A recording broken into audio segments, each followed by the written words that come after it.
তো এবার আমি একটু খেয়ে দেখবো।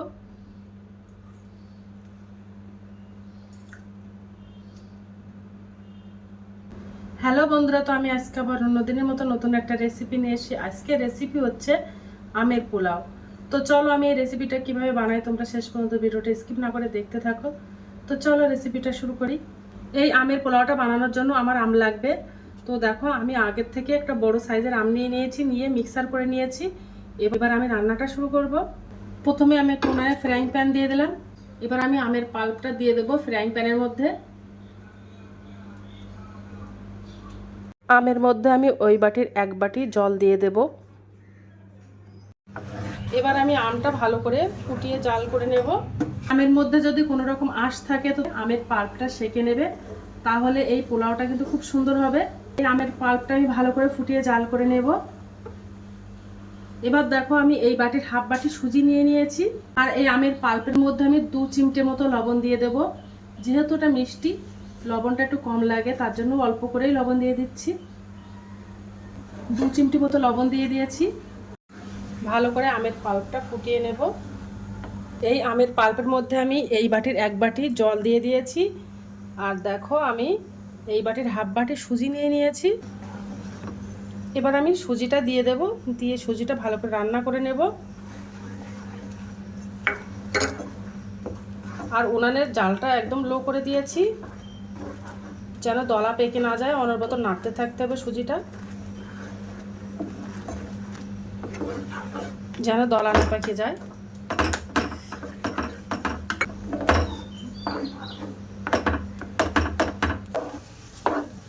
বেশ একটা নাও শক্ত নাও নরম করে একটা ডো বানিয়ে নেব।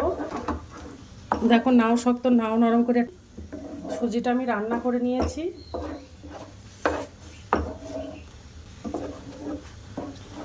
এবার গ্যাসটা অফ করে দেব।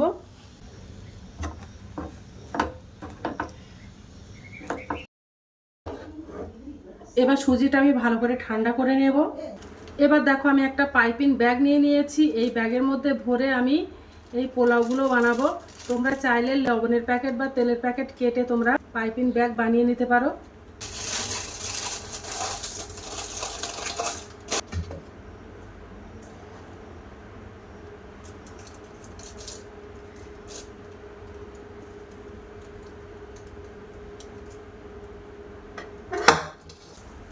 তো দেখো আমি পাইপিং ব্যাগের মধ্যে ভরে নিয়েছি।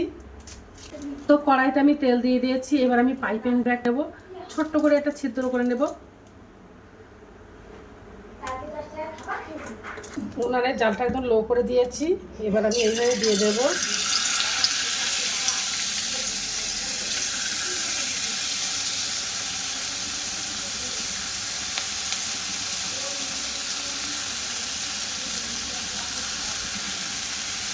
অল্প অল্প করেই বানিয়ে নেব।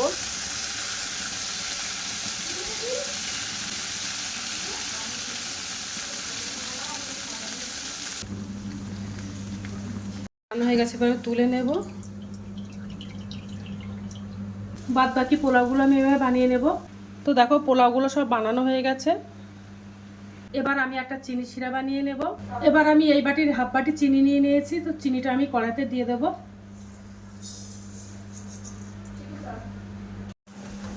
তো দেখো চিনি শিরাটা বানানো হয়ে গেছে। একেবারে নাও ঘন নাও পাতলা করে নিয়েছি চিনি শিরাটা।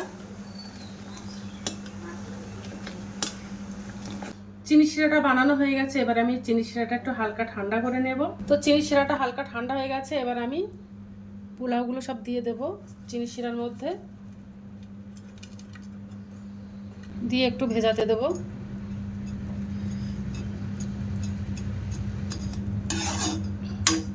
এই পোলাওটা চিনি শিরার মধ্যে 10 মিনিট মতো ভেজাতে দেব।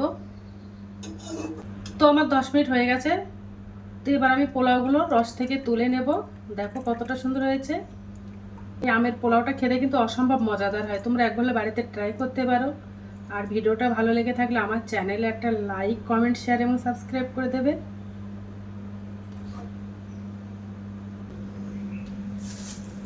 চেরি ফল দিয়ে দেব, তাহলে দেখতে ভালো লাগবে।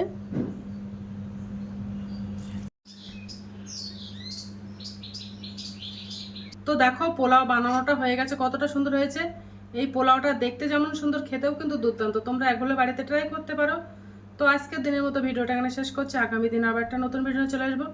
তো টাটা, বাই বাই, সবাই ভালো থাকবে, সুস্থ থাকবে। আগামী দিন আবার একটা নতুন ভিডিও দেখা হবে।